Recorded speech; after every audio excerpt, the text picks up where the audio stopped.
తన అమూల్య రక్తాన్ని చెల్లించి సమస్త మానవాళి పాపాన్ని ఆ కలువరి మీద కొట్టివేసి వచ్చిన అయితే సహోదరుడాన్ని నేను చేయాలి, నా పాపం కావాలంటే ఏం చేయాలంటే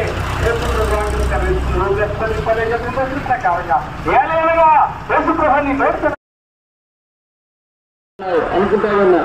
అదే అన్న మరి మానవ యొక్క జన్మమే పాప జన్మని దేవుని వాక్యం తెలియజేస్తా ఉంది.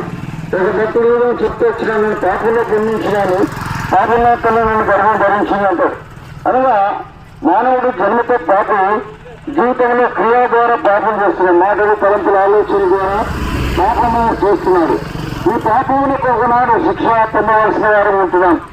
అయితే ఏం శిక్ష అంటే పాపం వలన వచ్చే జీవితము మరణము అని దేవుని వాక్యము పరిశుద్ధమైన బైబిల్ తెలియజేస్తా ఉంది. కాబట్టి ప్రియుడ సోదరుడా నీవు నేను మానవులందరూ ఇటు మరణమునకు పాత్రులమే, మరణించవలసిన వారమే. అయితే దేవాదేవుడు ప్రేమగా రక్షకుడు మానవులను రక్షించడానికి వచ్చినాడు, పాపములను విడిపించడానికి వచ్చినాడు. పాపం వల్ల వచ్చే జీవితం మరణము నరకం నుండి తప్పించడానికి యేసు ప్రభు లోకంలోకి వచ్చినాడు. ఆయన పేరు యేసు. యేసు అంటే రక్షకుడు.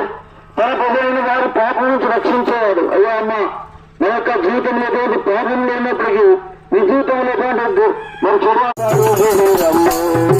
శాంతి సంతోష సమాధానము సాదాయ దొరుకును.